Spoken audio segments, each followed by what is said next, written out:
If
مين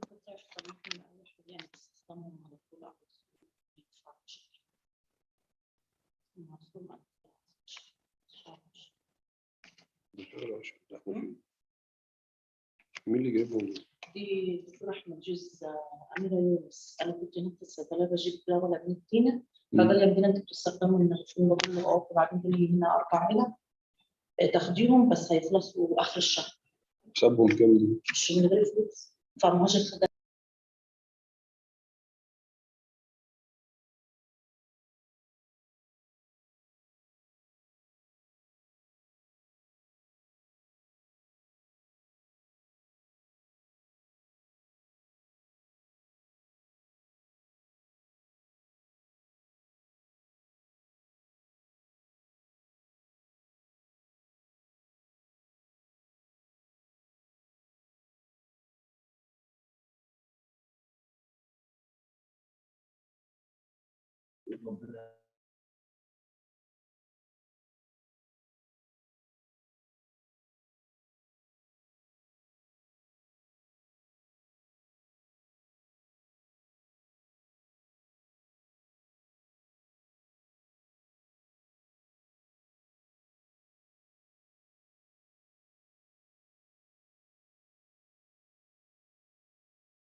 ماما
خسيت المكالمة.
موجود عندنا عادة الزواج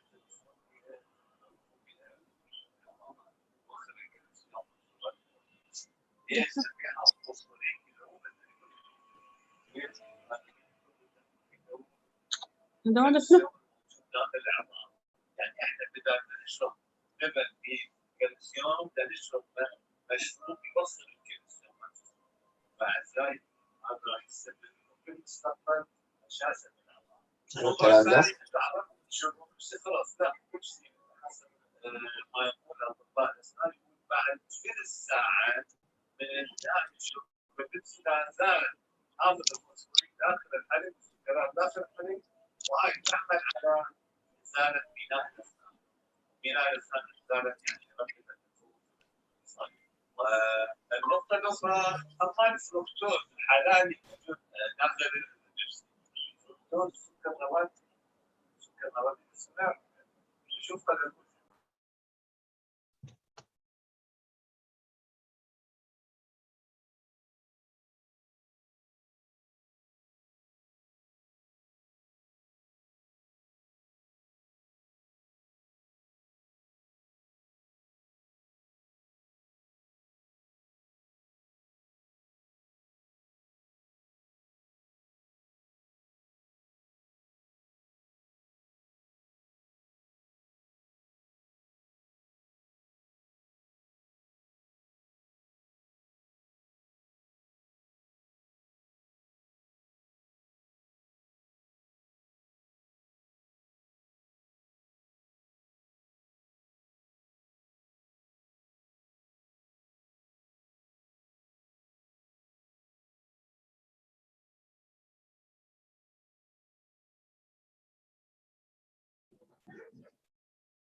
مرحبا يا أيمن.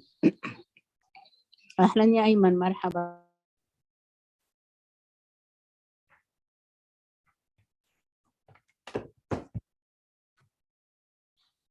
Mark, are you all right in here as well?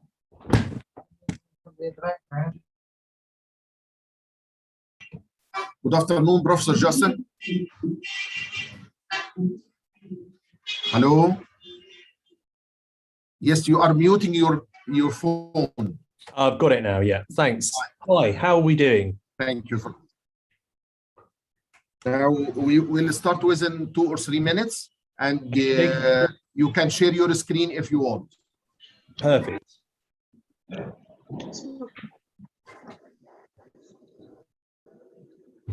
Hi, everybody. Dr. Hisham Al-Anani is with us. Dr. Justin, how are you? Hi, I'm fine, thank you. Hi. It's a pleasure to have you today, and we appreciate your time very much. No worries. I don't know whether I'm going to be teaching you things that you deal with all of the time. Mr. Afifi just wanted me to deliver a little bit about male factor.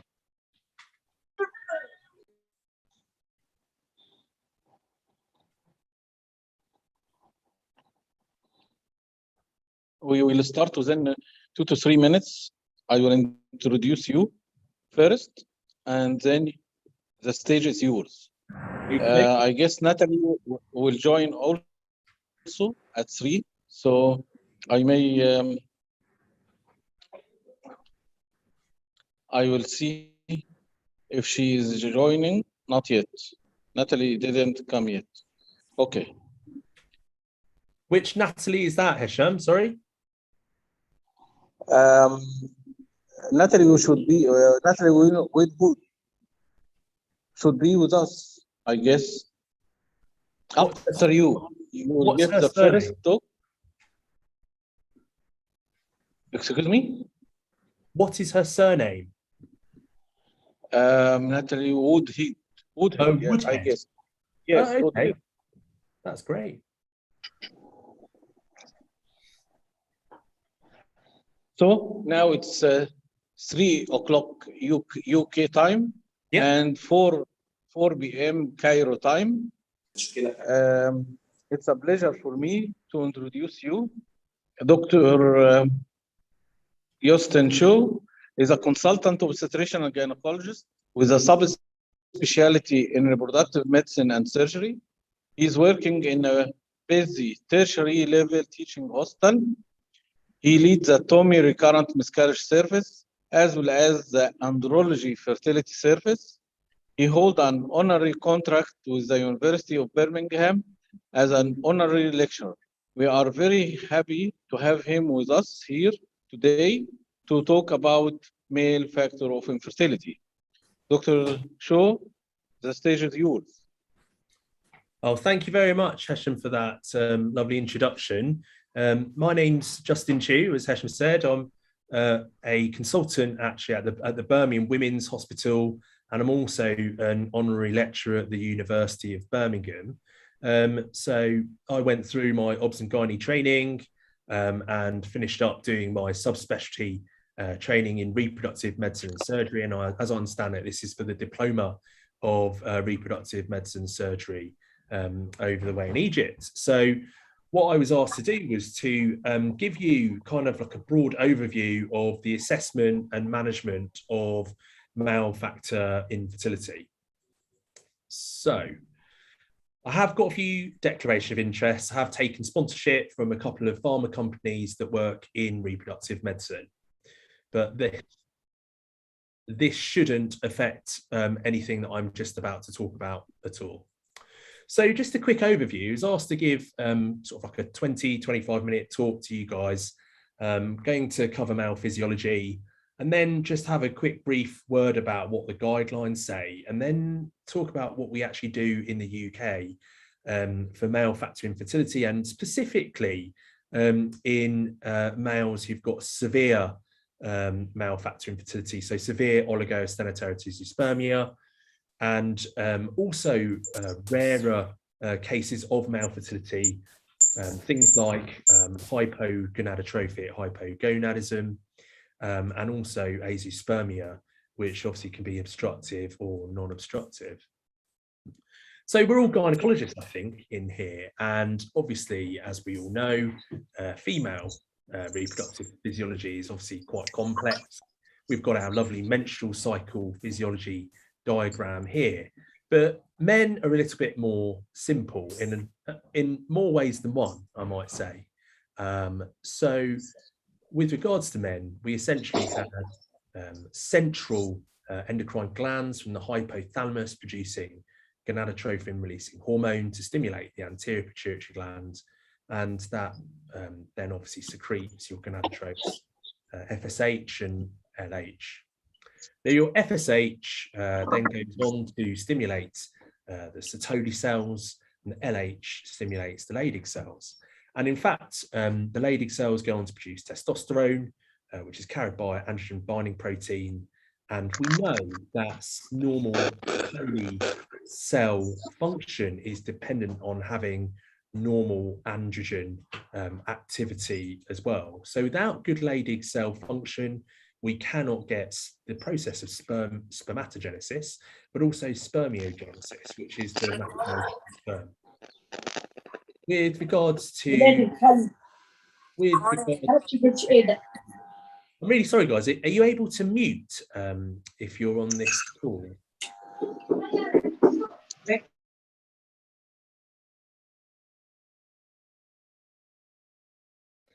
So, as I was saying, male physiology is a lot more straightforward.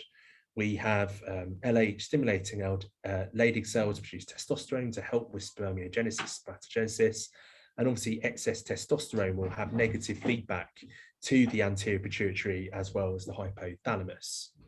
With regards to FSH stimulating the Sertoli cell function to help nurse the young spermatids to form spermatozoa, and when there's excessive spermatozoa, we end up getting inhibin production, which then causes negative feedback for FSH and GnRH production. So to simplify that further, we've got this simple diagram here that I picked up off Google Images.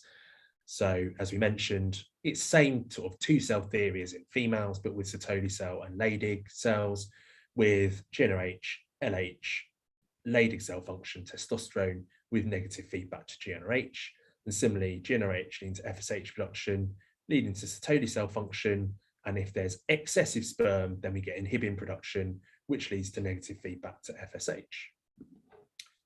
So I guess, like, how do male problems manifest? Well, clearly, when we think about reproductive medicine and surgery, the most common reason that we would pick up that there is a male problem is if a couple are struggling to conceive naturally. And obviously, we would be performing a seminal fluid diagnostic analysis for every single male that's part of a heterosexual relationship where they're struggling to conceive. But obviously, there's other areas by which male problems might be able to manifest. So if the male partner has actually got low testosterone, for example, and the signs and symptoms of that, they may well present to urology, for instance, with low libido, erectile dysfunction, and ejaculatory dysfunction as well, or even anorgasmia, or they may well present to endocrinology as well. So there's a whole host of reasons and avenues by which male problems can actually, male problems manifesting in hypothalamic pituitary testicular axis dysfunction can actually present. But clearly for us in reproductive medicine and surgery, the main thing for us would be to see whether the seminal, the sperm parameters are actually within normal limits. Clearly this is revision, but just a reminder, guys, that we need a sperm concentration of greater than 15 million per mil. We need motility, total motility at 40%, progressive at 32%, and morphology at 4%. But also we need to just bear in mind, looking at this seminal volume as well, because if there is some kind of obstructive problem from the ejaculatory ducts, for instance, then your seminal volume may actually well be low as well. But this hasn't really changed since the WHO published the latest SFA manual in 2010, and this is what we still go on. Now, what I would say is that clearly, if we go back up to, apologies, if we go back up to this, we may well see patients with mild male factor infertility, and that really is dependent on the concentration of 5 million per mil up to 15 million per mil, or just sort of slightly low motility but normal concentration, or slightly low morphology with normal concentration as well. But it becomes a little bit more interesting from a reproductive medicine surgery perspective when we've got patients with severe abnormalities in their diagnostic seminal fluid analysis reports. And actually, there are some really, really good guidelines out there for male factor. So there's the European Academy of Andrology, who've produced some guidelines in terms of the management of male factor infertility. And also the American Society for Reproductive Medicine has provided some excellent guidelines in terms of managing men with more severe problems. So the EAA, their big publication that is used up and down the UK certainly is management of OAT, oligoastenoteratosis. This is not severe OAT. These are the patients we're talking about with a sperm concentration between 5 and 15 million per mil, or a normal concentration with low motility or morphology. And it's pretty straightforward, very commonsensical. Anyone with OAT actually should be examined by the reproductive medic, and a good scrotal examination needs to be done, feeling for the testes, the epididymis, and also to see whether there's any varicocele. We should always be repeating a seminal fluid analysis if there's mild changes, and there should be an endocrine evaluation as well, checking for FSH, LH, testosterone, as well as prolactin.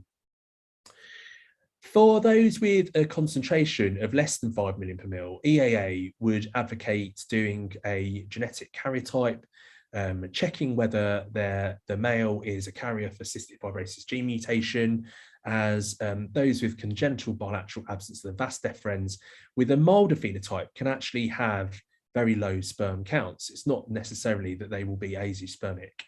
We also need to check for Y chromosome short arm deletions to see whether there is any problems with the DNA required for sperm production. And obviously, like with mild OAT, so with OAT on its own without the severe type, they would advocate that the mainstay of treatment, it would be ICSI IVF treatment. Okay. But what about the ASRM? ASRM have also got a diagnosis and treatment of infertility in men, so just generally male factor infertility. And they also provide some guidance, and there's some really good micro presentations actually about the management of obstructive azeospermia as well as the management of non-obstructive azeospermia. So if we just start off with male infertility in general, what ASRM advocate is taking a really comprehensive reproductive history for both obviously the female and the male partners, taking into account any past medical problem, any past medical history, whether they're taking any regular medicines that may be impacting on sperm parameters, and also occupational history can be really, really important too when we're thinking about male factor infertility too. They would counsel having one or more seminal fluid analysis, and they're asking for a male reproductive expert if there is any abnormal seminal fluid analysis, which is quite interesting. In terms of advice to men, we should be advising that if the male partner's over 40 years of age, that we need to be warning them that they may well have adverse reproductive outcomes. And again, they are in agreement with the EAA that genetic testing in terms of karyotype, CFTR, so cystic fibrosis gene mutation, and Y microdeletion should be checked for if there is severe oligospermia with a count of less than 5 million per mil. At the moment, ASRM are not saying that DNA fragmentation should be done on everyone unless there is also a history of recurrent miscarriage. Anti-sperm antibodies shouldn't be done routinely, and no scrotal ultrasound should be done as routine, although obviously, again, we should be examining patients because we need to assess whether they've got a clinical varicocele with an abnormal seminal fluid analysis. So if we just look more closely at men with severe OAT, and really we're talking about those men with low sperm counts at less than 5 million per mil, we need to do some hormonal checks, and that's what the ASRM would also recommend here. They would recommend obviously checking that FSH, LH, testosterone. And sorry to be a bit of a bore and revise these conditions which may well be obvious, but we need to do this hormone profile to identify what the problem may well be. So if we have a low FSH, low LH and testosterone, it's very likely that there's a central problem. That may well be a problem with the hypothalamus or the hypothalamus and the pituitary gland, in which case we've got low levels of FSH and LH, so hypogonadotrophic hypogonadism. And the treatment of hypo is going to be completely different, as you can imagine, to men who've got high FSH, LH, or normal. I'm really sorry, you're able to mute? Okay, so I'm going to try and carry on. Now, clearly, if we do the hormone profile and we have a high FSH and high LH, but a low testosterone, that would suggest that we've got hypergonadotrophic hypogonadism, and that suggests that there's a problem with the testes themselves, and that would be testicular failure. All right. So that is where we're thinking about, especially if there is no sperm, whether there may well be non-obstructive azospermia. When we have normal FSH, LH and testosterone, and we have normal examination findings in the scrotum, that's when we'd be thinking about whether there's obstructive problems, and this could be obstructive. I'm really sorry, but would you be able to mute the candidate, because this is becoming very difficult?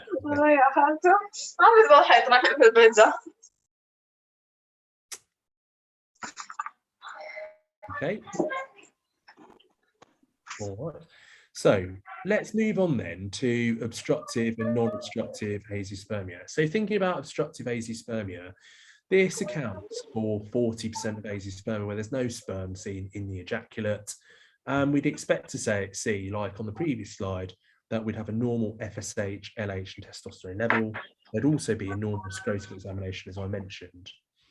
So the mainstay here would be surgical sperm retrieval, or there is also the option of doing microsurgical reconstruction, and that would be with a urologist who's specialising in andrology.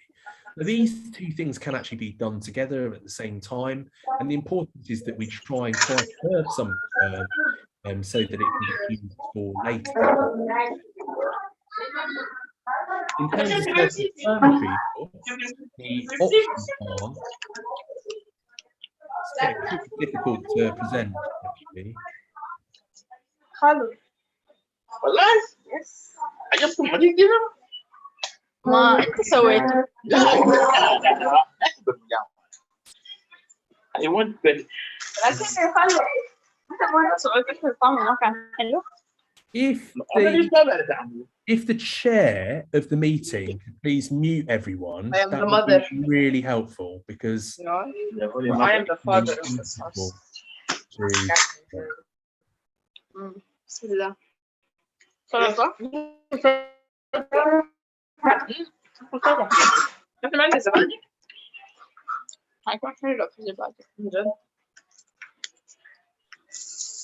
Hello.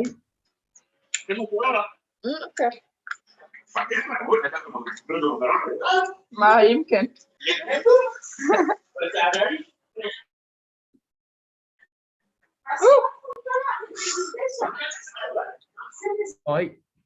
Right, so I'm really sorry, guys, but I'm not actually admin.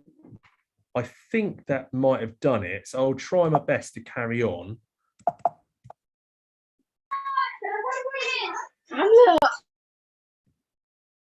Okay, so going back to it, in terms of surgical sperm retrieval, the options would be PISA, it would be MESA, TISA, or TZ, and essentially these are all forms of conventional surgical sperm retrieval, which would either use a needle into the epididymis or into the testicle itself, or taking a testicular biopsy. This would then need ICSI treatment afterwards, and the success rates are pretty good, especially for obstructive azeospermia.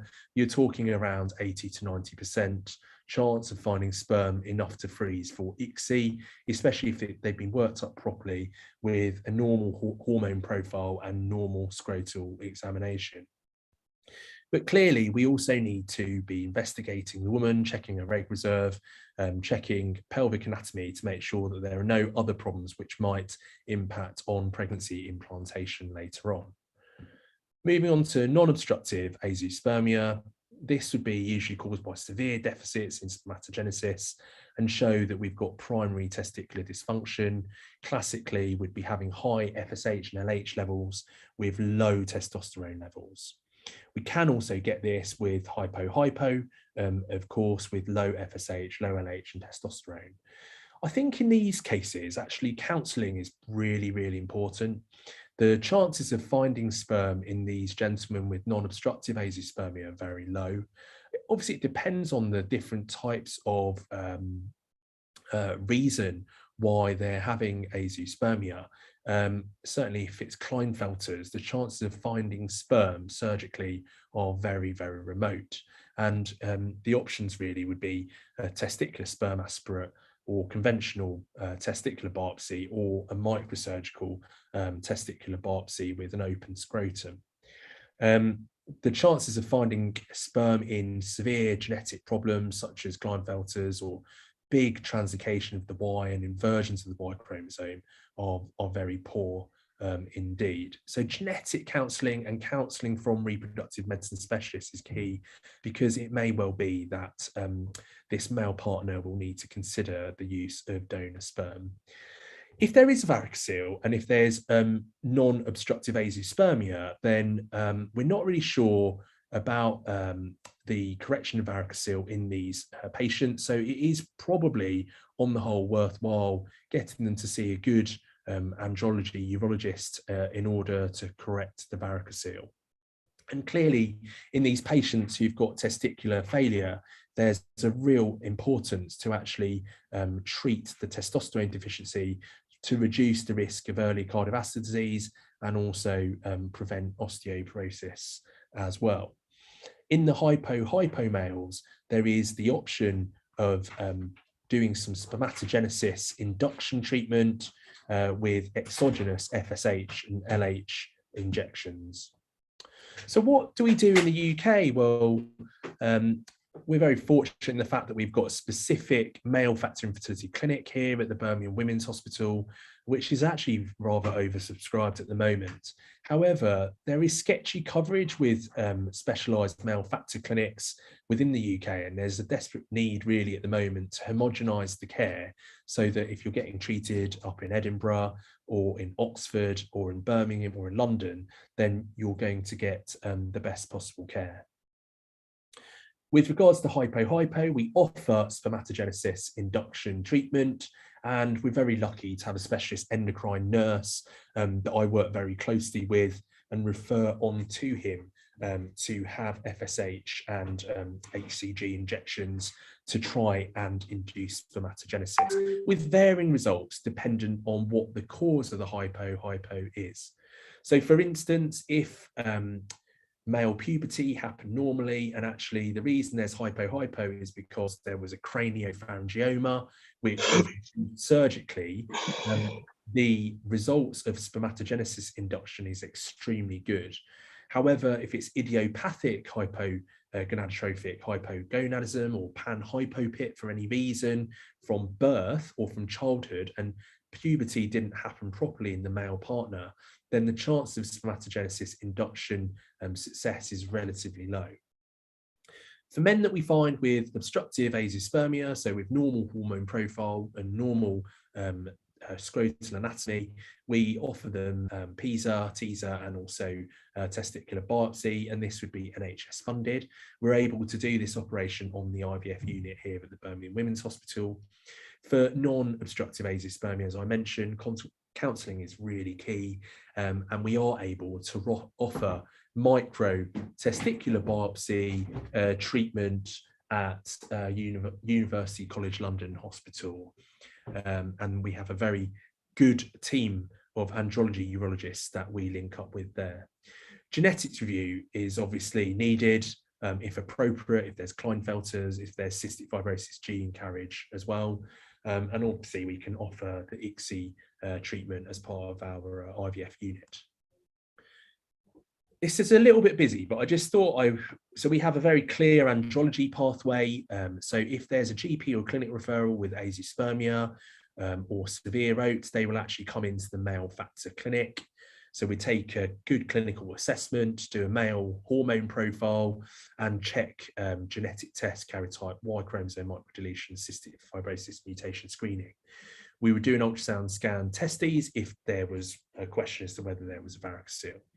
We would then triage the patients to then decide whether there was spermatic failure, whether this was NOA or OA, and then we would follow the SSR pathway that we've set up here at the Birmingham Women's Hospital.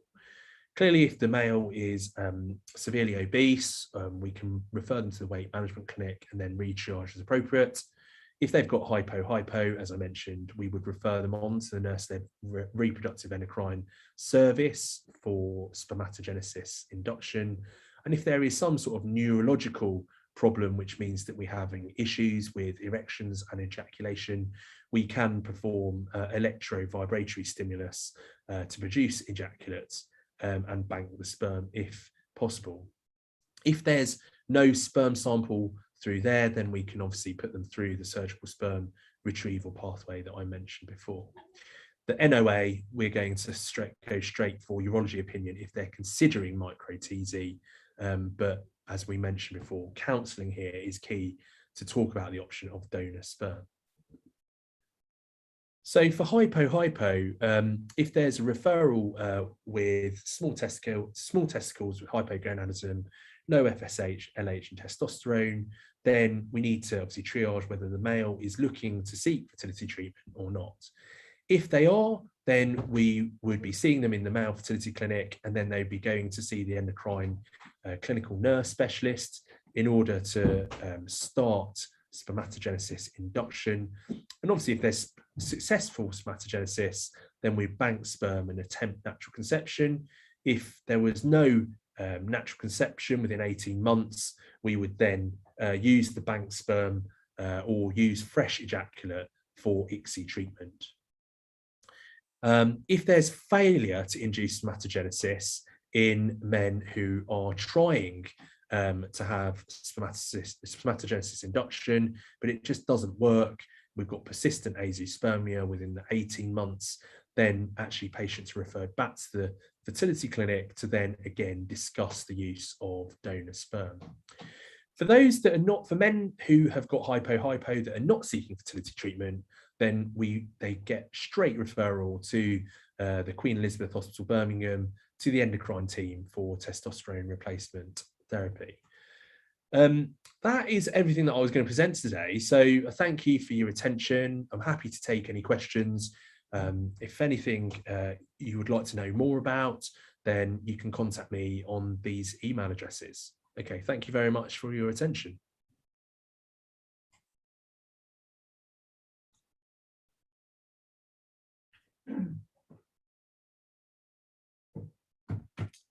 I'm not sure whether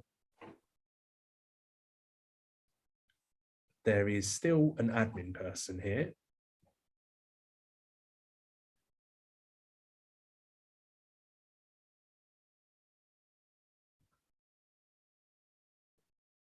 So,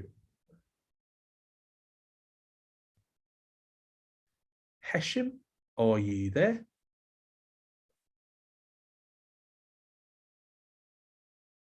Okay, well, I'm going to stop sharing and I'm going to leave the meeting unless there are any specific questions that people would like to ask?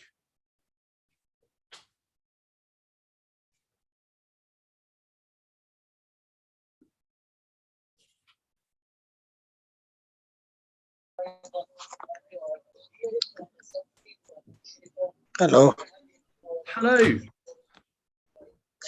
I'm Haysam. I'm asking about the possibility of stem cell for cases of azoospermia due to past history of um, uh, treatment for cancer for men. Okay. We haven't got that service in the UK, and it's not something that I'm very familiar with at all. I mean, what we do offer though is a very comprehensive service for any male patient who is diagnosed with cancer that is able to cryopreserve and store sperm though. But no, I don't know anything about stem cell treatment in men who have got azeospermia due to chemotherapy.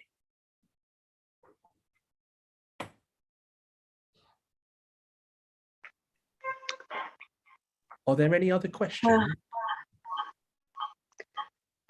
Good evening. Hi. I want to ask about the success rate of treatment for non-obstructive azospermia. For non-obstructive. Non-obstructive. Yeah, I mean, from my experience to date, people with non-obstructive azeospermia, where there is true testicular failure, so high FSH, high LH, low testosterone, and very small testicles, is what I would classically class as NOA. The chance of micro-TZ success seems to be relatively low, and I would be counselling that it's around 10 to 20%. As I mentioned during the talk, it really depends on the reason for why there might be NOA. So if it's a genetic reason, for example, Klinefelter's, I'm actually yet to find a Klinefelter's come back with a micro-TZ where they found sperm. I'm aware that the urologists have a slightly different opinion, but every patient I've sent down with Klinefelter's for a micro-TZ tends to come back with no sperm found, which would make sense because there is general poor Sertoli cell lineage within the testicles. The only other thing is in Birmingham, we do see a lot of patients who may well be in consanguineous relationships as well. And there may well be subtle Y deletions that are not necessarily picked up by our micro deletion tests. And again, those men are again have a low likelihood of finding sperm. Okay, thank you very much. Thank you very much. No worries. Thank you, Professor, for this magnificent presentation. I would like to ask concerning the adolescent cancers patient for fertility preservation. Is there any adventures or any new procedures for fertility preservation in adolescent male who is going to undergo, who's going to have some chemotherapy or things like that? Thank you very much. So I presume you mean if a young boy who's prepubescent is going to undergo chemotherapy, and to my knowledge, like we have a very good cryo storage service for males who are going to undergo chemotherapy. I am not aware of any local services, certainly in Birmingham, where we would be taking some testicular tissue to then freeze for later use. No. I don't know whether you guys have that in Egypt as well. I would be interested to know that. Well, I don't have that information. Anyway, thank you very much for that nice info. Thanks. Thank you very much, Justin. We appreciate your time and effort with us. and we are waiting for Dr. Natalie to come or to enter the Zoom with us, to join us. So now, for 5 minutes. Okay, I mean, I can text her. Yeah. Dr. Natalie should be with us, but she didn't join till now. Okay. So what I'll do is I will call Natalie, if that's right. I'll leave the meeting and I will call her and see whether she's waylaid somewhere. Okay, Hesham, and I'll email you. Yes.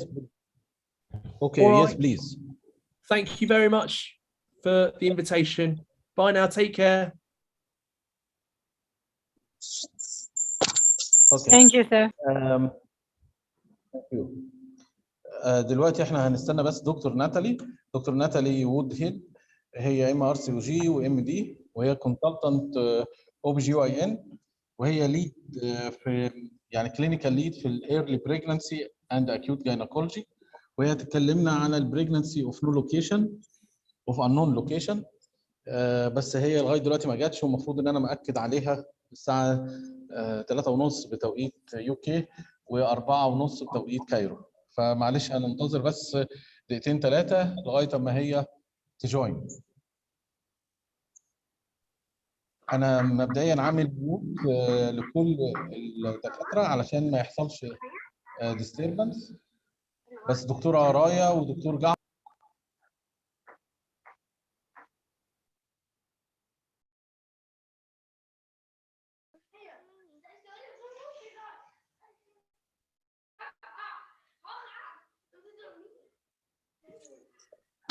دكتور هشام، مساء الخير، ازي حضرتك؟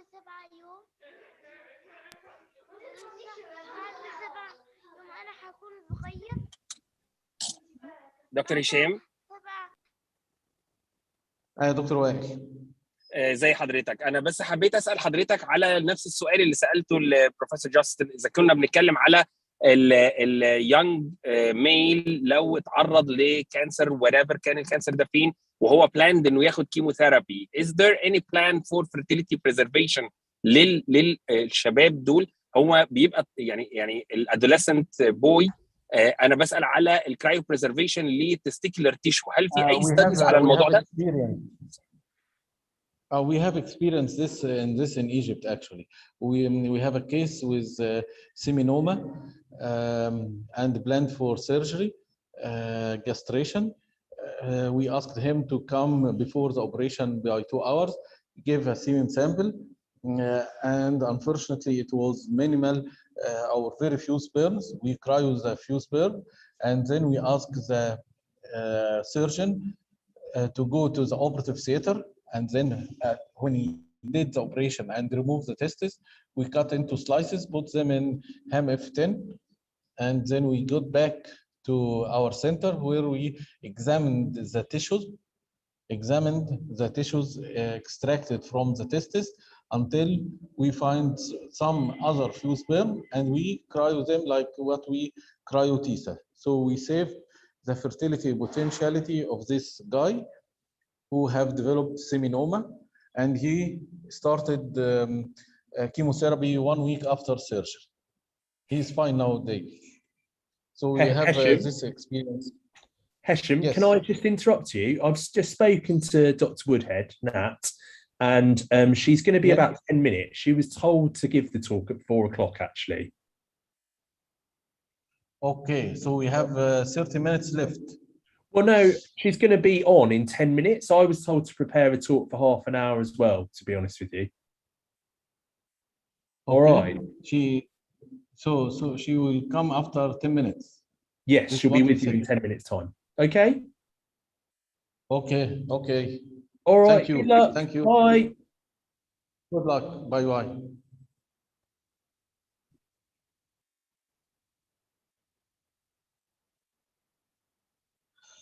So if you hear me, we had an experience with this. We have experience for fertility preservation with those who have scheduled for chemotherapy. I guess for male, it's much easier for us than female. Because in female, we may need 2 weeks stimulation to retrieve few oocytes.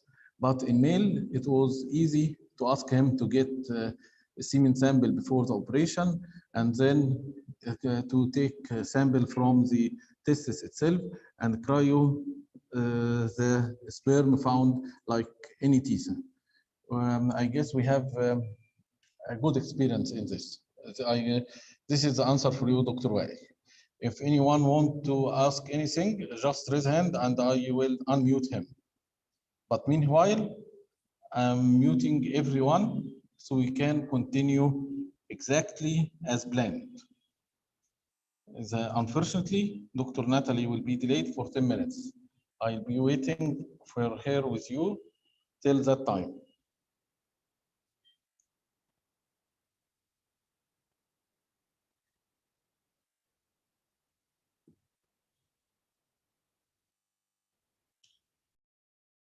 Sixth.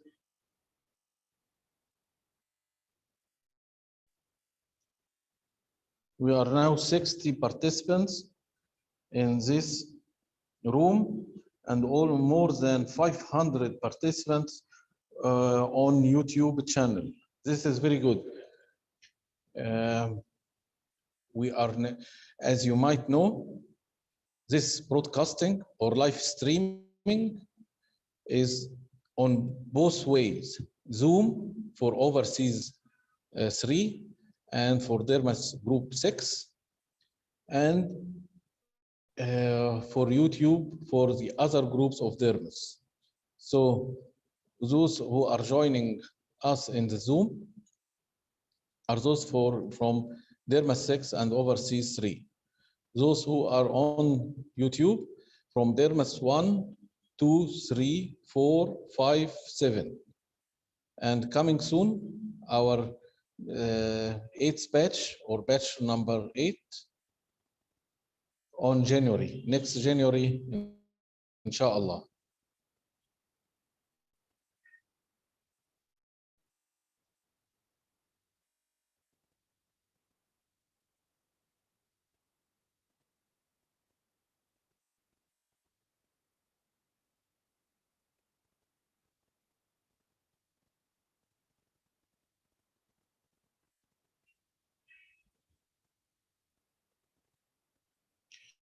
May I not make a remark? We have a Facebook page on Facebook application called AA OBGYN Academy. This homepage is just for surveys and giving more and more educational videos. It's free for everyone to join the OBGYN Academy. A means Arab. The second A means for Africa. So this page is specifically directed for Arab and Africa to help them to educate OBGYN for free, and in the same time to take surveys and see how gynecologists work or think and work. It's available on Facebook for any one of you who may join.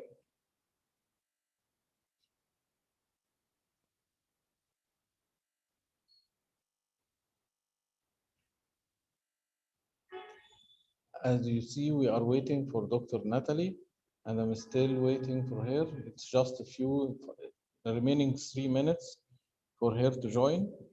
I hope so.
I will email her again to check her time. Her available, I guess now. No, not yet.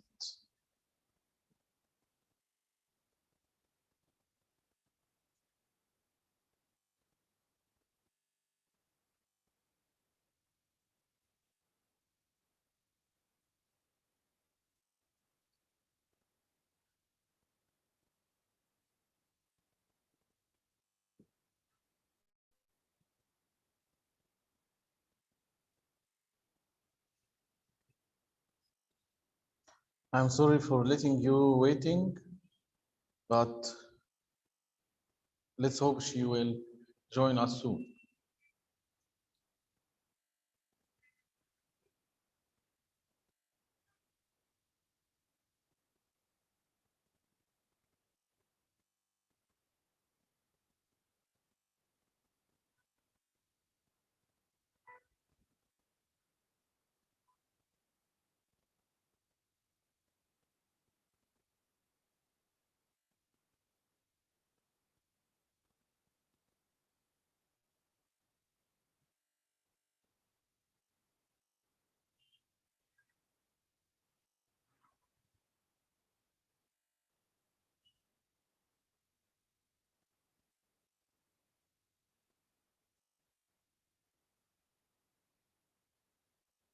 Well, she's saying that her appointment was about 4 p.m. UK time, 5 p.m. Cairo time, but she will do her best to join as fast as possible.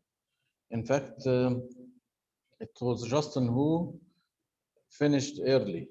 He finished half an hour early, and question and answer for 5 minutes or for 10 minutes only. That's why this was the disturbance, but she is keeping her time on. I hope she will join soon.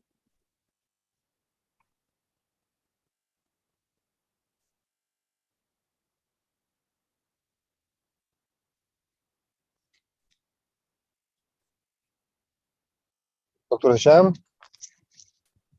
Yes. Assalamu alaikum. Yes, Dr. Sa'id. Wa alaikum salam. I have a question for the doctor. Can I ask a question or he left us? Yes, of course. Yeah, he left, but I may try to answer. Okay, doctor, thank you. I met a case today at my clinic, a case with azospermic male, and after he come back with results of his karyotype, I discovered that he of XX, 46XX. His phenotype is normal male. He has small testicles, mild gynecomastia, and of course he came for his infertility. What we do with this case? 46XX, and Hello? I asked the doctor, and Professor Sopki told me that he would make a fish for the hidden Y chromosome, if any, in another setting. What do you think, Professor Hisham? Thank you. Well, it is a very difficult question. First of all, I may repeat the chromosomal analysis again, hoping it will be mosaic, not 46XX, but 47XXY. But he writes that the chromosomes are 22, 22 pairs of chromosomes with the 2X chromosomes. Okay, in this case, we usually counsel the patient that he will not be a father any more, or to remove this idea from his concept or his brain totally. And we don't explain in a frank way the cause behind this. So I will not tell him that he is carrying feminine chromosomes or whatever. In fact, I will deal with him as a normal male and advise him to go on in his life without thinking of getting conceived or conception pregnancy at all. This is what I can help him. But as you see, it's very difficult to have small testes and at the same time having XX chromosomes. That's why I am thinking he may repeat the chromosomal survey. Maybe he's mosaic rather than true female like this. The genotype, feminine genotype, will not result in small testes, I guess. It will be absent testes rather than small. However, it's very, very difficult question, and I don't have a large or even a small experience with this category.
معلش خلي بالك طويل معايا.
Again, I am deeply sorry for keeping you waiting, but it is a few minutes and Dr. Natalie will join us, and we hope that her lecture will be interesting for us.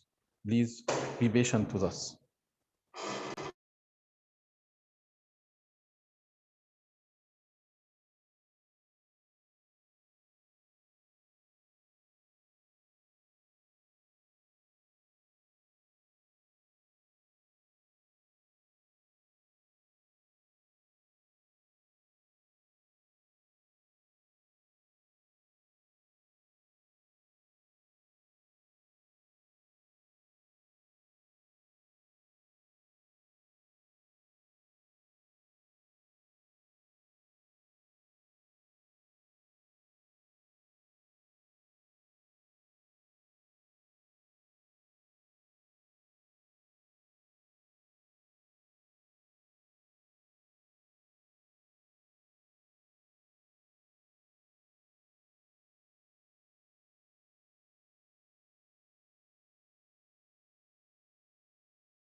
While waiting for Dr. Natalie,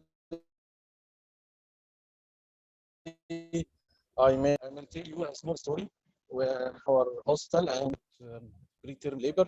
And for the first time, I know that there is an application on the internet available for free for doctors to estimate the risk of preterm labor of their customers or their clients or their pregnant women's patients, especially those having previous history of preterm labor. This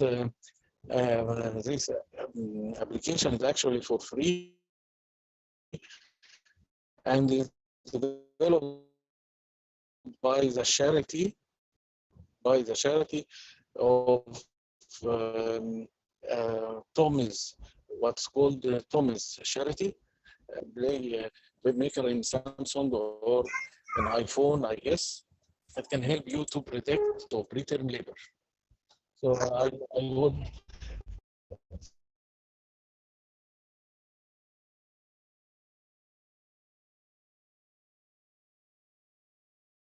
find this very interesting for me because I usually like to use softwares or digital things for prediction. And we have prediction models in IVF. They made an application also for the prediction of natural conception with fertility and the possibility of natural conception can be kept, for example, so the decision can be made whether to wait or to do an IVF. Prediction models is nowadays is common. Everyone in Europe is trying to update his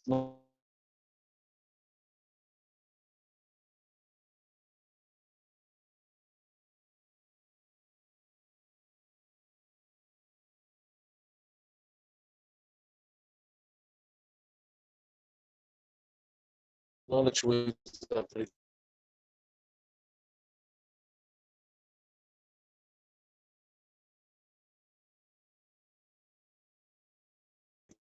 prediction models, so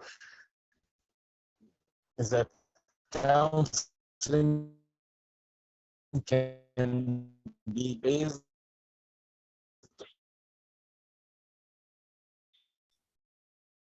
on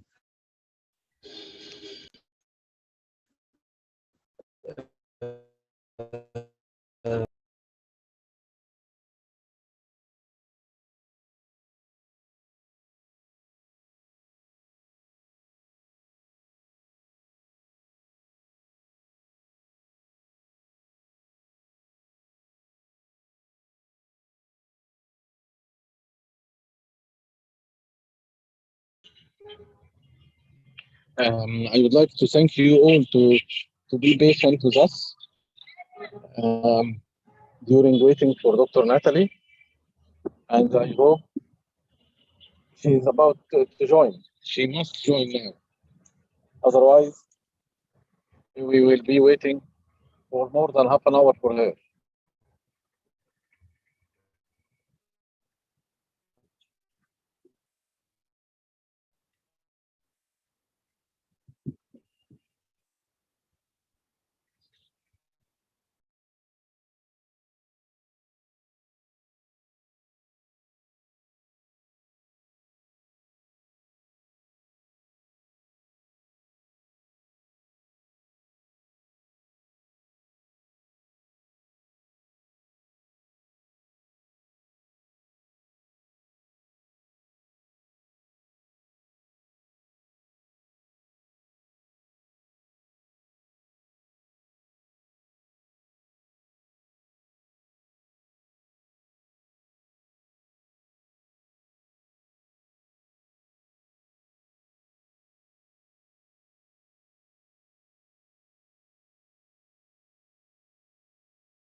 هو انا عامل ميوت لكل الناس الحقيقه علشان ما يبقاش في للناس. ففعلا مفيش صوت. دكتوره منى بعت تقول ان مفيش صوت. هو مفيش صوت فعلا لان انا عامل ميوت لكل الناس، لكن ارجو من الله ان الدكتوره ناتالي بقى تدخل. الساعه بقت 4 دلوقتي.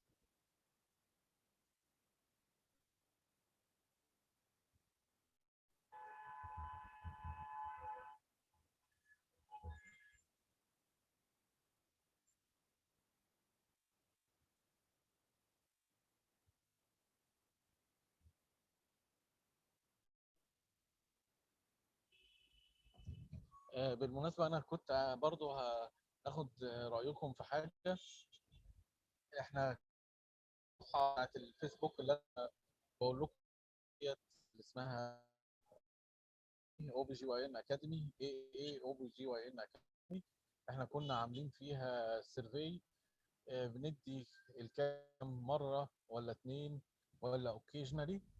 فكل الناس قالت احنا بندي الكالسيوم مره واحده 1 تابلت بير داي، بينما السيستماتيك ريفيوز والكلير ايفيدنس الواضح ان التابلت كالسيوم 2 تابلتس بير داي وماي ريديوس الانسيدنس اوف بريكلامسيا اند توكسيميا اوف بريجنسي.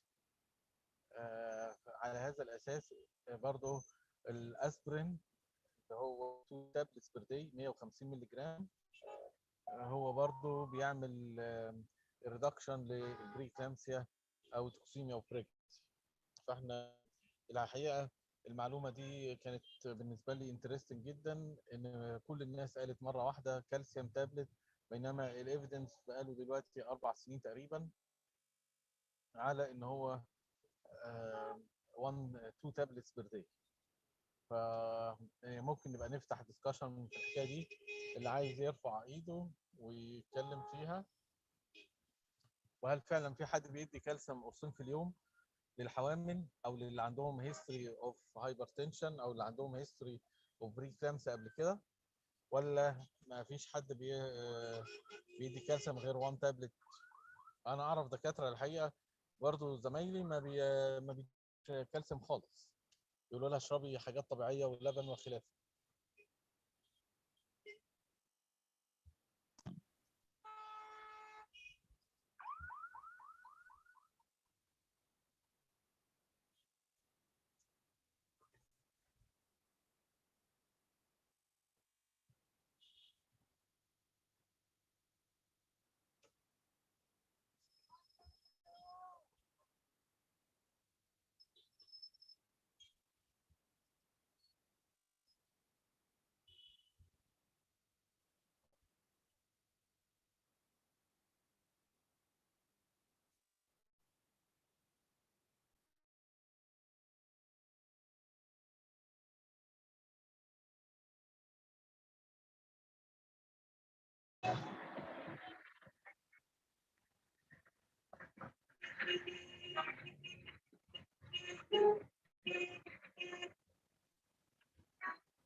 هنا اركن هنا على الشمال ما يشيلوها شيلها احنا نازلين كمان شويه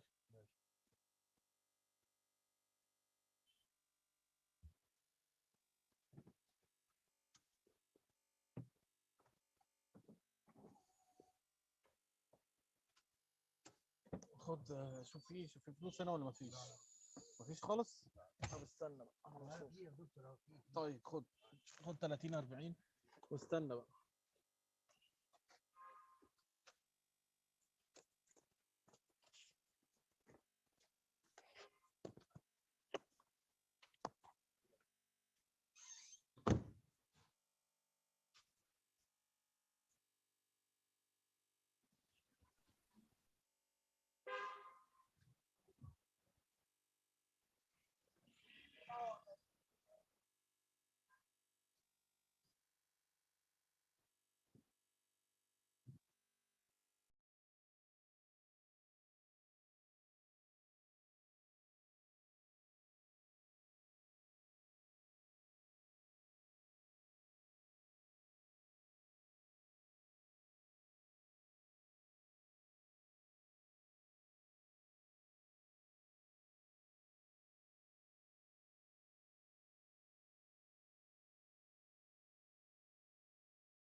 I'm deeply sorry, my colleagues.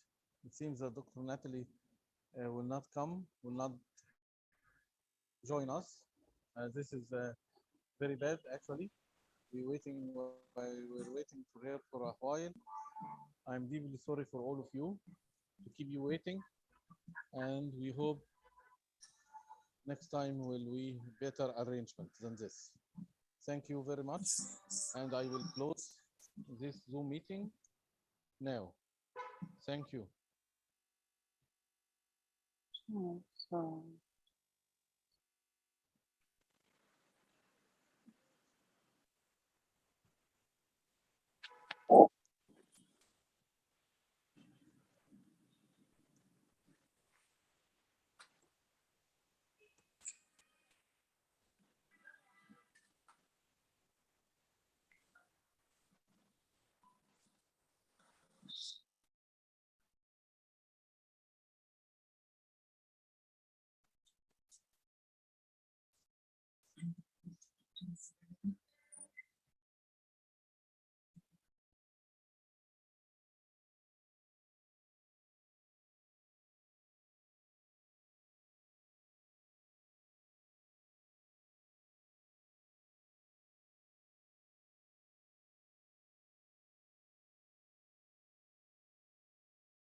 Hi, is the host on the meeting?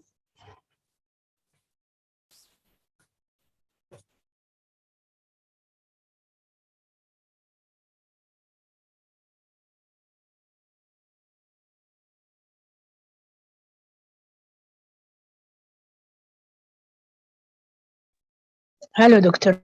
Natalia. We are waiting for you more than half an hour.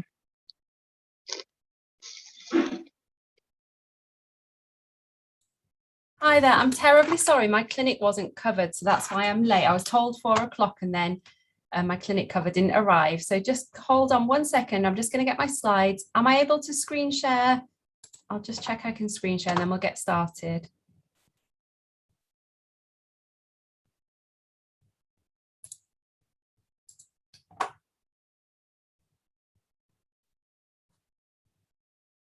Yes, you are sharing screen.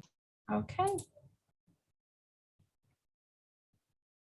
But your video on your picture, not on the lab.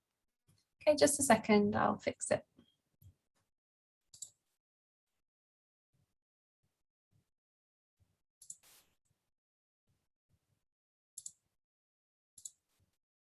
Oh, the host has disabled participant screen sharing. So whoever's the host just needs to allow me to screen share.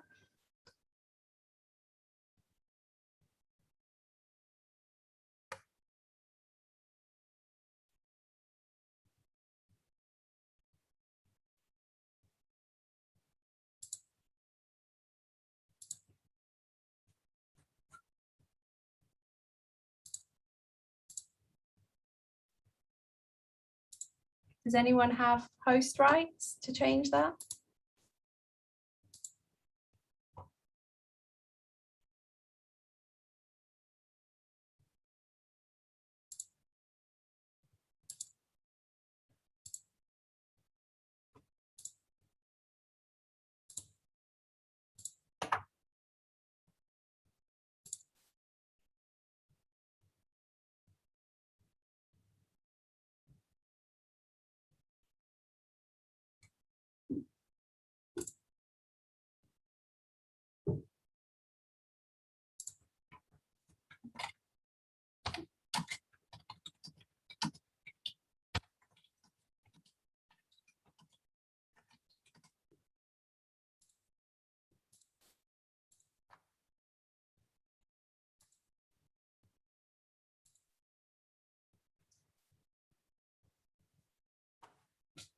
I've just sent an email to the host to see if I can fix the screen sharing issue and then we can get started.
I'm really sorry. I'm going to stay on the Zoom line, but without a screen share, it's quite. Oh, Yes, Dr. Natalie, sorry for that. You can share your screen now. perfect. Thank you.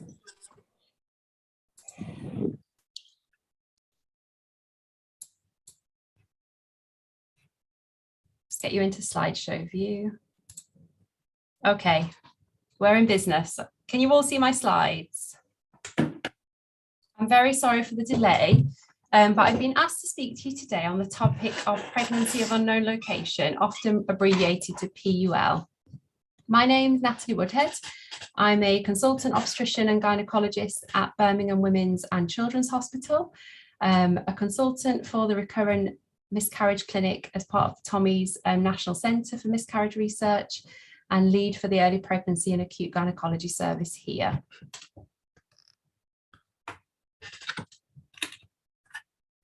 So what we will cover in this talk, which will be approximately about 40 minutes, is we'll talk about the concept of pregnancy of unknown location. I'll talk you through what PUL is, and more importantly, what it isn't. Factors that influence the PUL rate of any early pregnancy unit. How you can risk stratify and manage women with pregnancy of unknown location. And in order for, to inform you how best to do that, we're going to review the current evidence on management protocols for PUL. So what is PUL? It's a term that's used when a woman has a positive urinary pregnancy test and you've done a pelvic ultrasound scan and not found any evidence of a pregnancy either inside or outside the endometrial cavity. And it's really important, this must be a systematic scan of the pelvis. You expect a full longitudinal sweep through the uterus and transverse through the uterus, seeing both ovaries in transverse and longitudinal planes and examining the adnexa and looking for free fluid. So if you've done that systematic scan and not found a pregnancy, then you can use this term, pregnancy of unknown location. But what's really important is it's a classification and it's not a diagnosis. So essentially, if you think of PUL as a non-diagnostic scan, you've not found the pregnancy. And if it's this classification that will lead to subsequent tests and follow-up. So those tests are generally Hcg blood tests and progesterone levels and follow-up in order to get to a final diagnosis.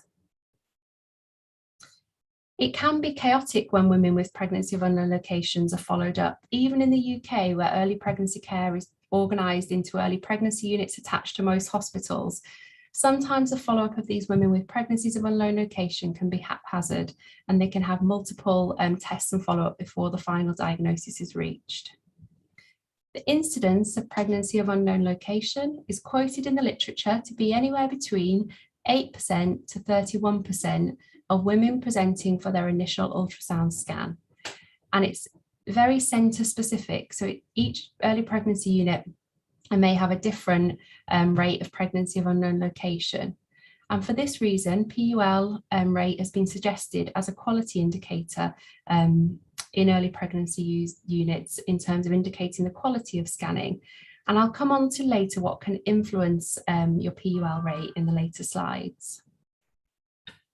But if we first think about a PUL, what could it be? Well, I think of it as it could be too late. So it could be PUL likely miscarriage. And it may be that by the time you do the ultrasound scan, the woman's already had the miscarriage. It could be too early. So it could be a situation where there is a pregnancy there that may turn out to be an intrauterine pregnancy, but the scan has been done too early to be able to definitively see that. Or it could be the outcomes that we worry about, the possible ectopic pregnancies or true or persistent PULs. And in the high-risk group, there is some potential for morbidity, and some of those women may need treatment. So everybody, therefore, needs follow-up to find the few that we need to treat.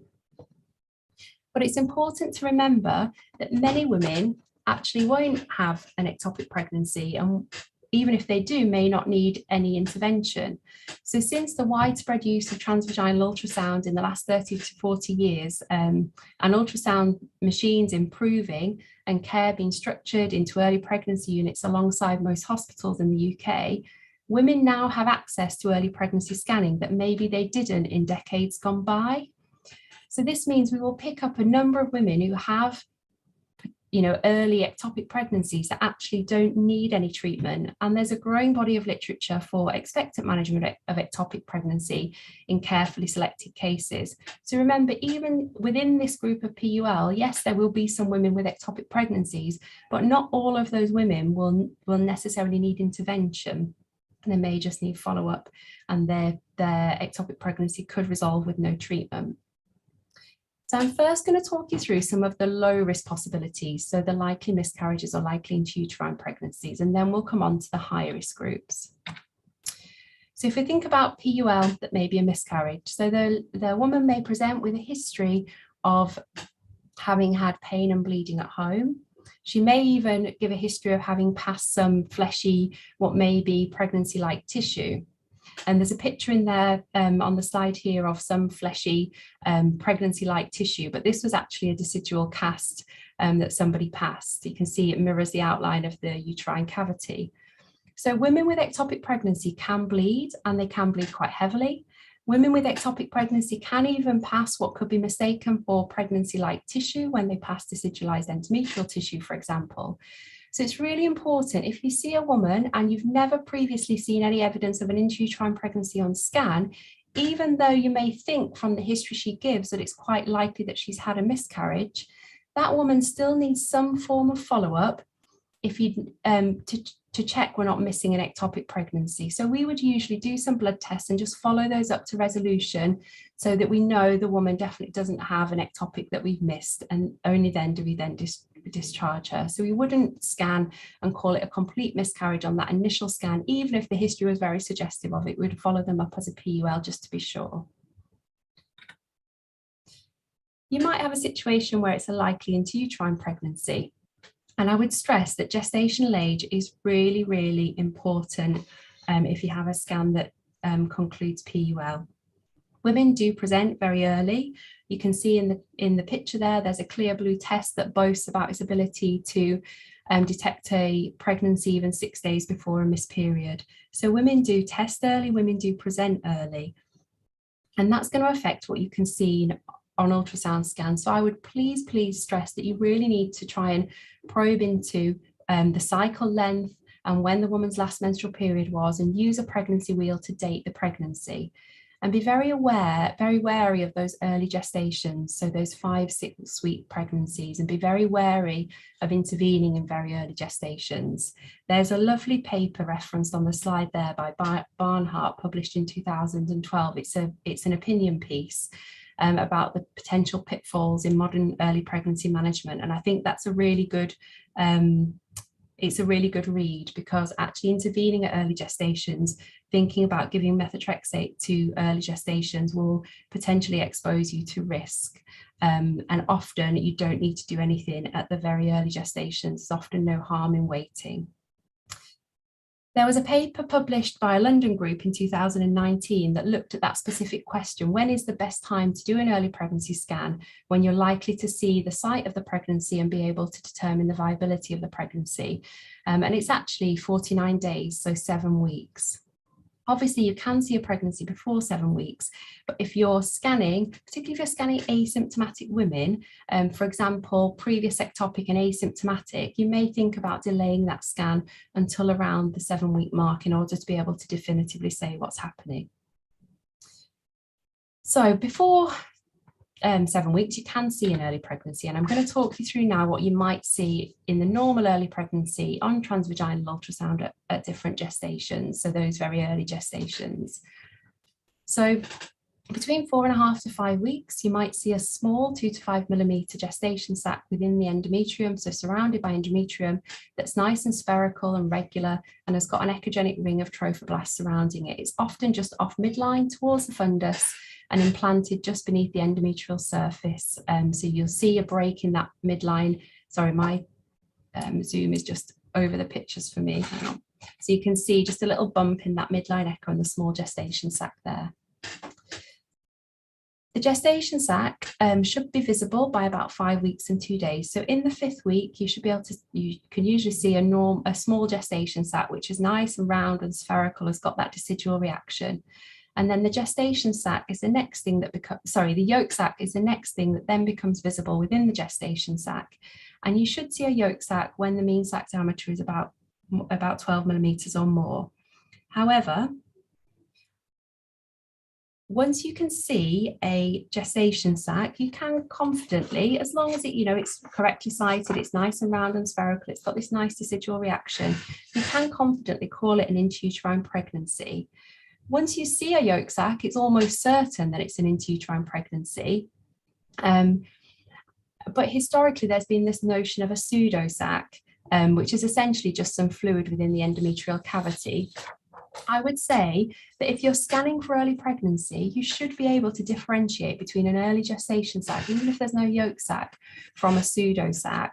If you're not sure it meets the criteria of being a definite gestation sac, then go and examine the adnexa very, very carefully and look for an ectopic pregnancy. But I think this notion of pseudosac is outdated. And if you're early pregnancy scanning, then you should be able to, you should know the difference between an early gestation sac and a pseudosac. In that 5th week, so 5 weeks in a day to 6 weeks, you usually start to see a fetal pole visible as a straight line just adjacent to the yolk sac, measuring about 2 to 4 millimeters, and the FH can be detectable at that stage. You usually will see a fetal pole when the mean gestation sac diameter is more than 18 millimeters. And then in the 6th week, you start to see the small kidney bean shaped embryo separated from the yolk sac by the vitelline duct. Sorry, the picture hasn't pulled through onto the slides here, measuring about 4 to 10 millimeters, depending on the gestational age, and an FH should be detectable. So that's all before 7 weeks. But that's in a perfect world, in perfect conditions, and we don't necessarily always work in the perfect world in perfect conditions. So there could be patient factors that influence what you're seeing on that very early scan. So obesity is prevalent in our population. Fibroids are prevalent in the population I see in the West Midlands. So these things could affect your ability to be able to see a very early intrauterine pregnancy.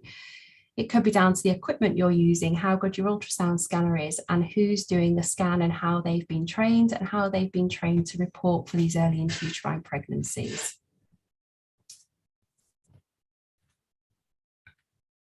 So if it's not too early and it's not a miscarriage, sorry, if it's not too early, it's intrauterine. If not too late and the miscarriage has already happened, then these are the ones we're worried about, the possible ectopic pregnancies. So a scan could be reported as PUL if a possible mass is seen, but it's not necessarily been labelled as an ectopic pregnancy. So these small inhomogeneous masses that could be mistaken for a bit of bowel. A lot of the sonographers that I work with won't necessarily call that an ectopic pregnancy, but will describe this small homogeneous mass in the adnexa. Or if an ectopic pregnancy is missed, and that's the one we always worry about, or the more difficult to diagnose ectopic pregnancies potentially could be missed on that initial scan. So a study was done by Kirk et al., published in 2007, that looked at the ability of a transvaginal ultrasound to pick up an ectopic pregnancy and reported the sensitivity of the initial transvaginal scan in the diagnosis of ectopic to be about 74%, with a confidence interval ranging from 65 to 81%. And it's just worth noting that that's in a unit with an 8.7% PUL rate. So that's in a unit that indicates to me has got a decent level of ultrasound scanning because their PUL rate is low. That sensitivity might be quite different in a unit that doesn't, that has a higher PUL rate and maybe not such high quality scanning. So it's not expected, even in the best of units, that we'll pick up all the ectopic pregnancies that are there on the initial scan.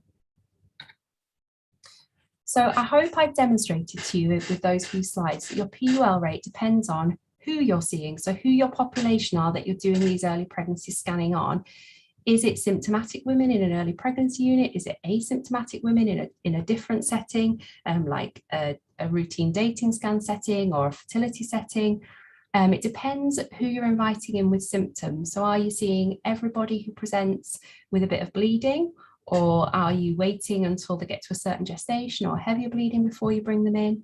We will see anybody in our unit who has pain in early pregnancy, or nearly everybody who complains of pain we will see in order to scan to look for ectopic pregnancies. That does mean that we will see some very early gestational women presenting.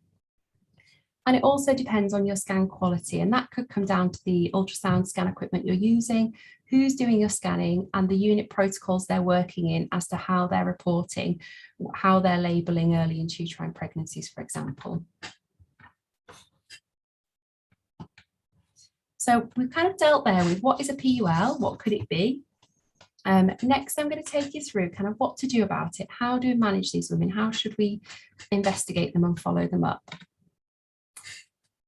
So in terms of management of PUL, I think there are some basic principles that you should adhere to. So obviously with early pregnancy scanning in the context of an early pregnancy unit, we're seeing symptomatic women, and we want to be able to diagnose or to at least exclude ectopic pregnancy. But in doing that, we should always remember the first rule of medicine is to do no harm. So just remember what I've said about really pinning down gestational age and really trying not to intervene in women of very early gestations, because if you over intervene at some point, you will end up doing some harm. We want to be able to offer support and reassurance. So remember, some of these women in that PUL group will have experienced miscarriage. Some will go on to experience ectopic pregnancy. So we want to be able to offer support. We want to be able to reassure appropriately the women who we don't need to worry about, those who've got early intrauterine pregnancies, whether they're going to be viable or not. And what we don't want to do is cause increased anxiety and intervention by over-investigating and bringing these women back for multiple blood tests and visits, and intervening with, for example, methotrexate or surgery when we don't need to. So the key to management of PUL is to really risk stratify, to really get your population broken down into a group that you can treat as low risk and have a less intense follow-up, and those that are high risk and you're going to follow up more intently to find the ectopic pregnancies in that group. So your low risk outcomes are more prevalent than the high risk outcomes. So it's more likely that a woman with PUL will have a low risk outcome than a high risk. So the low risk outcomes would be those that have failed PUL, so maybe the miscarriage that has already happened or the ones that sort themselves out. The intrauterine pregnancies, whether they be non-viable or viable. And then your high risk outcomes are the ectopic pregnancies, or those that we never see, this term persistent PUL, which is generally agreed that if you have 3 Hcg levels and you have a change of, not more than 15% in the 3 levels and you're not seeing anything on scan, then this term is used, persistent PUL.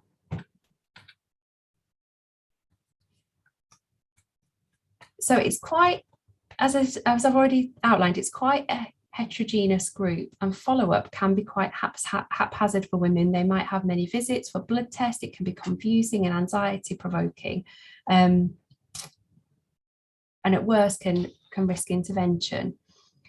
So at the moment, there's no international consensus on how to manage women with a pregnancy of unknown location. The management is largely based on the risk stratification of clinical complications. There are numerous management protocols that have been published, but there remains a lack of clarity for clinicians on which protocol is best, and a great deal of heterogeneity in how women with PUL are managed.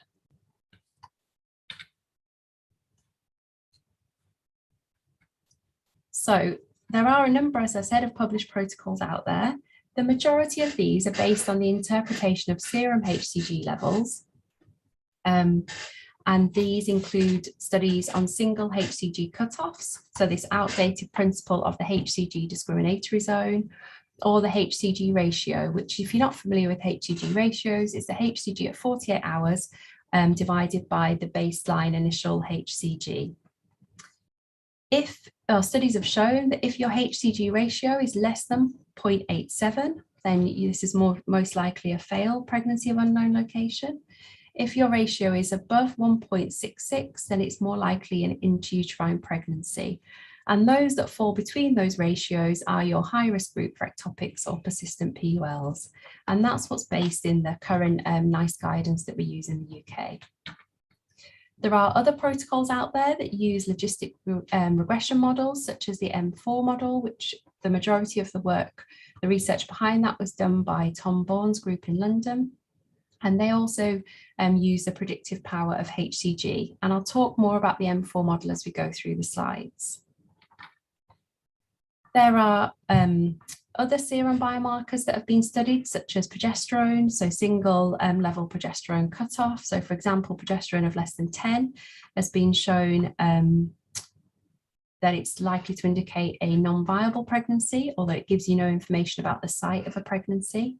But it's unlikely women with the low level of HCGs are going to come to any harm, and so you can reduce the amount of follow-up they need.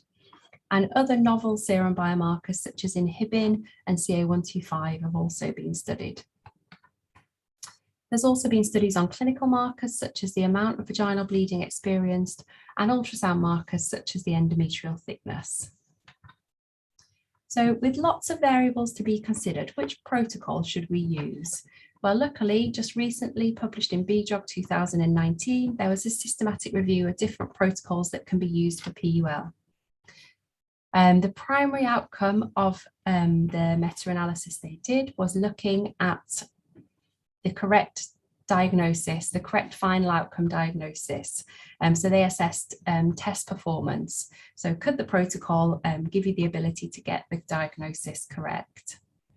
And the final outcomes they looked at in this big systematic review and meta-analysis were ectopic pregnancies, failing PULs, and intrauterine pregnancies, whether they be viable or non-viable.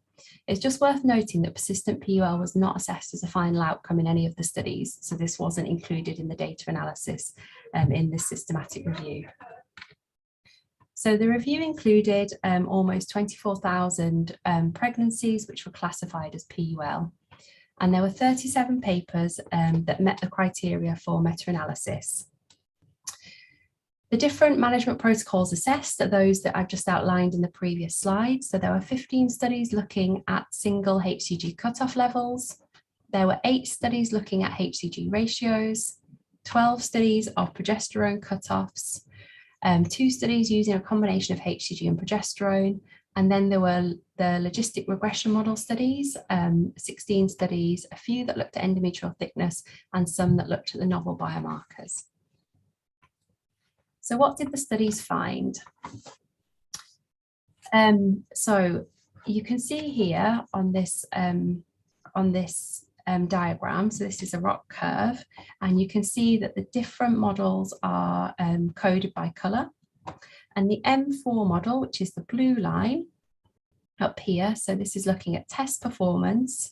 It's a way of comparing the test performance of the different protocols in their ability to correctly identify an ectopic pregnancy. And the blue line, the M4 model, outperformed the other protocols. So you've got single HCG level down here, and you've got progesterone and Hcg ratio with a similar performance together there in the center. So the area under the curve for the M4 model was 0.87. So it was performed better than the other protocols in terms of determining the final outcome of ectopic pregnancy. So the M4 model, as I've mentioned, was a logistic regression model based on the initial serum Hcg and the Hcg ratio as variables. It performed better than the other management protocols in predicting the final outcome of ectopic pregnancy with an area under the curve of 0.87. And it was also a good discriminator of failing pregnancies with an area under the curve of 0.84 and also ongoing pregnancies with an AUC of 0.86.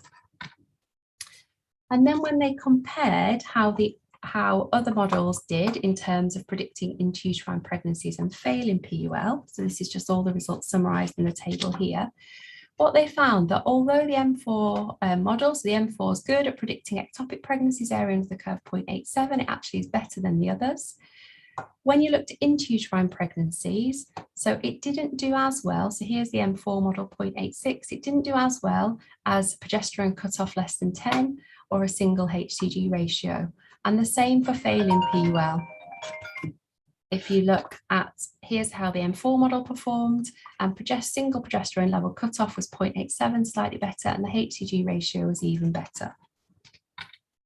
So this led the study group to develop this two-stage M6 protocol, which was a new prediction model which involved using combining both serum Hcg and progesterone, combining serum Hcg and progesterone levels in the expectation that when you use the two in combination, it may further improve the risk stratification of PUL. So it may further improve the M4 model by adding on progesterone. So the way this model works is you first do a progesterone level, and the first step, if the progesterone is less than 2, you discharge those women and need no further follow-up. And then if the level is above 2, you go on to the second step where they have a 48-hour Hcg, and then basically the M4 model, so the logistic regression model, is used to further stratify risk. So this two-stage M6 protocol was developed, and then it was tested in a trial involving a multi-center trial involving 2,625 prospective cases of pregnancy of unknown location. So as I said, the protocol utilizes both Hcg and progesterone levels in combination to try and further improve risk stratification of PUL, so try and build on the M4 model and make it even better. So in the first step selects low-risk women at low risk of a PUL if the progesterone level is less than 2. And those women, if the progesterone is less than 2, will have a urine pregnancy test in 2 weeks to confirm a negative result. If the progesterone is above 2, then they'll have a 48-hour serum Hcg level taken and then be triaged using the M6 model. So just outlining that same protocol here. So step 1, you've got a woman who had an ultrasound scan confirms PUL, you take a Hcg and progesterone. If the progesterone is less than 2, that tells you it's probably a failing PUL, and the woman's asked to do a urine pregnancy test in 2 weeks and given some safety netting advice about who to contact if she has problems in the meantime. If the progesterone level is greater than 2 nanomoles per litre, then they proceed to step 2, which involves having a repeat Hcg in 48 hours. Once you get the 48-hour result back, you put that data into a risk model. And this is available as an online calculator that looks a bit like this. So you put the initial serum Hcg and the 48-hour Hcg in there, plus information about whether the ladies received progesterone or not. And if not, you can use the initial serum progesterone level. You can also get it as an app on your phone. And once you put the data in there, it will give you a risk prediction of ectopic pregnancy, failed PUL, and intrauterine pregnancy. And it will handily also give you that in a pie chart format. So if the lady proceeded to the second step of the model and you put the data into the M6 calculator and it tells you her ectopic pregnancy risk is greater than or equal to 5%, then she will be classified as a high risk probable ectopic pregnancy and should return for a further Hcg and ultrasound in 48 hours. Obviously with safety netting advice and contact numbers in the meantime should she have problems sooner. If her ectopic pregnancy risk is less than 5% and it's felt that it is more likely that it's a failing PUL over an intrauterine pregnancy, then she will be put into a low risk group and also be asked to do a urine pregnancy test in 2 weeks. If she's low risk for ectopic pregnancy but is more likely to have an intrauterine pregnancy than a failing PUL, then that lady will be asked to return for an ultrasound in a week. So once they've done the initial test of the protocol study, they then did a larger, this is the references at the bottom there for this study if you want to look it up, published in 2020, then did a larger implementation study in 8 centres across the UK. Again, it was a multi-centre prospective trial. There were 2,625 women included in the analysis, and you can see from the breakdown of figures here that after the first step, after the initial blood test with Hcg and progesterone, if the progesterone was less than 2, they could discharge around 15% of women who needed no further follow-up other than a urine pregnancy test in 2 weeks. In that group, the majority were failing pregnancies of unknown location, a small number that turned out to be intrauterine pregnancies that would have been picked up on a positive pregnancy test, and a very small number, 1.7% of ectopic pregnancies. If the progesterone was greater than 2, the women would go on to the next step of the model where they've had a repeat Hcg. And then using that HCG, they would be further risk stratified. So you can see here in the low risk failing PUL group, the majority were failing PULs, small number of intrauterine pregnancies and a very small number of ectopics. In the intrauterine pregnancy group, the majority were intrauterine pregnancies, very small number of ectopics. And in the high risk group, 30% ectopic pregnancy rate, but obviously still some other outcomes mixed in there as well. So in this implementation study, there were 15 women who were misclassified, who were classified as into a low risk group when they actually had an ectopic pregnancy. But what's important is that all of those women were picked up. They were picked up because clinicians were using this protocol, but were also using their clinical acumen and could deviate from protocol where needed and would bring women back sooner if they felt they were at higher risk or women represented with symptoms. So of those 15 women, no women came to harm. There were no ruptured ectopic pregnancies and no adverse outcomes. So in conclusion, the M6 model could be safely used to triage women with a PUL.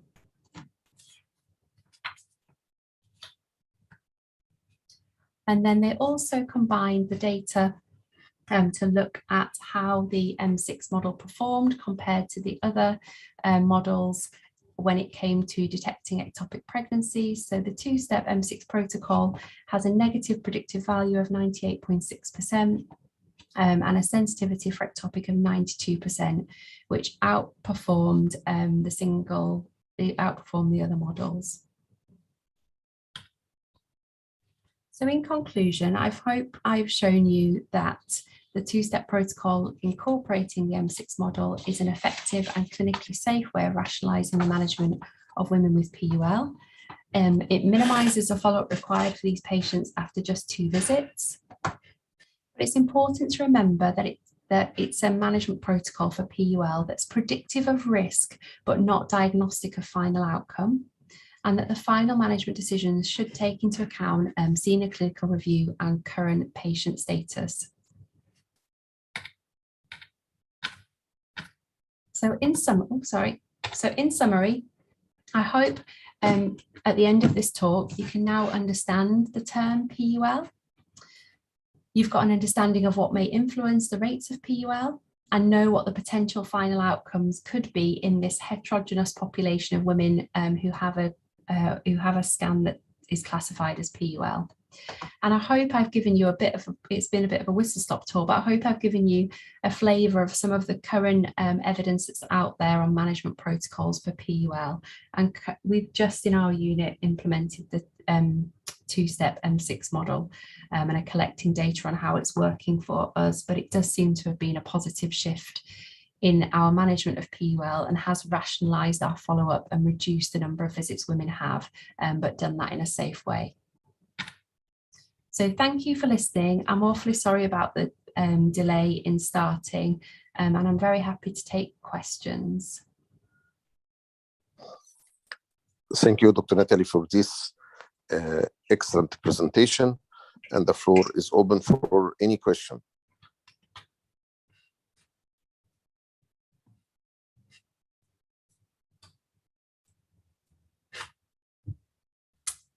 Is it late on a Monday afternoon?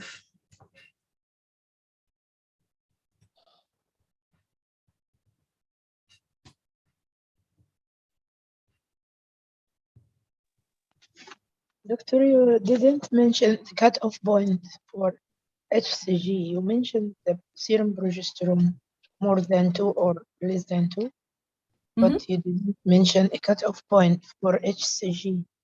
So there is no cutoff for the HCG. So I don't know if you're alluding to this principle I mentioned of discriminatory zone, this feeling that if your HCG is above or below a certain level, then you should be able to see an intrauterine pregnancy. I think we're moving away from that principle because it doesn't quite hold true. You can have an ectopic pregnancy with very high levels of HCG. Equally, you can have one with very low levels of HCG. And if you stick to rigid cutoffs, so the single HCG levels were looked at in the meta-analysis, it doesn't perform as well as the other models that use ratios or use logistic regression models. So for example, in our unit, if somebody had an ultrasound scan and it was labeled pregnancy of unknown location, we would do the Hcg and we would sort of say, okay, well, that initial level, if it comes back and it's 33,000, I would say that's not right. Let me have a look at those images. Should we be thinking about gestational trophoblastic disease? Has somebody missed an interstitial pregnancy or something like that? So you'll use your clinical acumen, but we don't use a kind of fixed level of Hcg where we say you will or won't be able to see a pregnancy. Does that answer your question? You know that the zone is wide zone for the Hcg or the corresponding gestational age. It's a wide range of zone. Yeah, it's a huge range. In the past, the Hcg cut off 1,500 was for transvaginal sonar to suspect the ectopic if you didn't see intrauterine sac. Is it changed or not?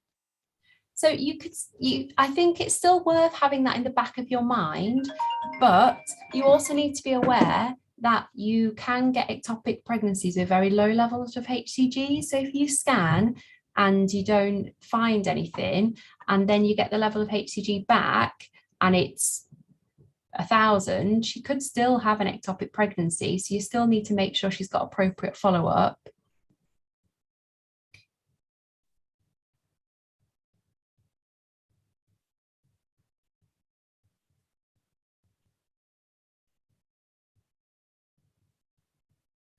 So there are, if you have a look, there are papers that have been published recently that about exactly that point, the discriminatory zone principle of above 1,500 you should see it or not.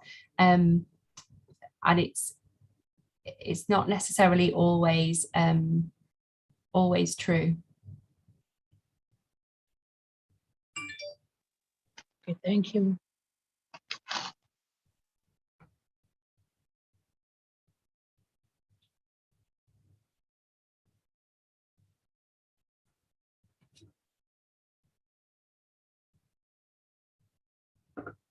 Any other questions?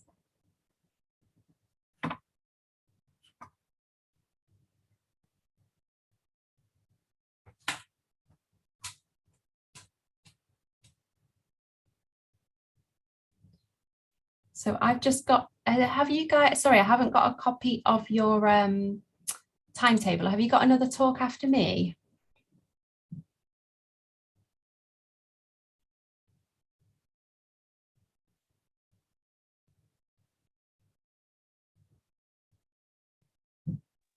No, we haven't. No, so I've been given the host rights. Shall I leave the meeting live, or does that close your, does that conclude your day?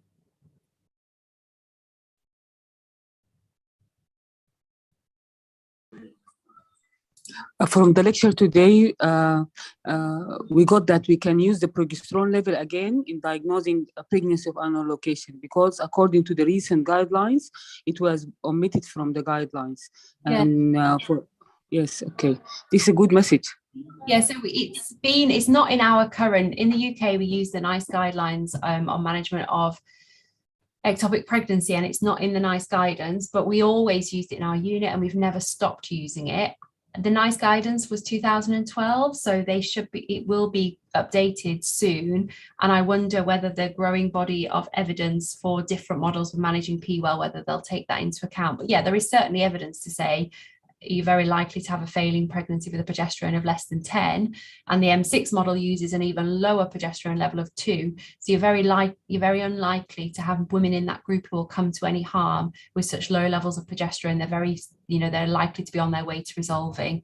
So you can put them in that low risk group, and you can just minimize follow-up by doing a urine pregnancy test. That's what the M6 studies have shown us. So yeah, I've never moved away from using progesterone. I do think it's really helpful for early pregnancy, but obviously it's not in current national evidence-based guidance in this country.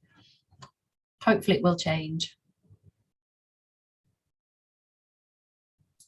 Is there a rule for the 3-dimensional ultrasound for exclusion, POL?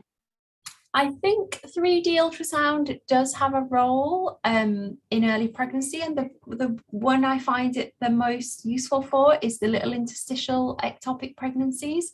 So I would say, you know, as you're doing that first systematic scan, 2D scan, if you're not seeing anything, there'll be no harm in also taking a 3D volume and getting that coronal section to see if that gives you any more information. So you would have done a very thorough scan if you've also included a 3D volume in your initial images. I think those interstitial pregnancies can sometimes be missed. We wouldn't routinely 3D everybody who comes through our early pregnancy unit.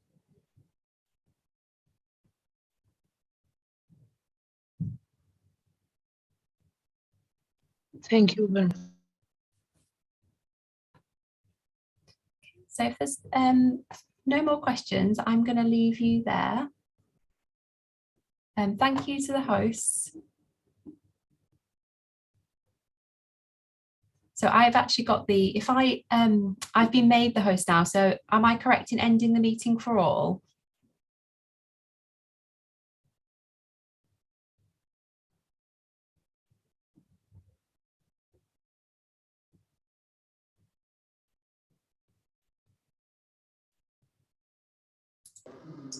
Yes, I think you are allowed if there is no question.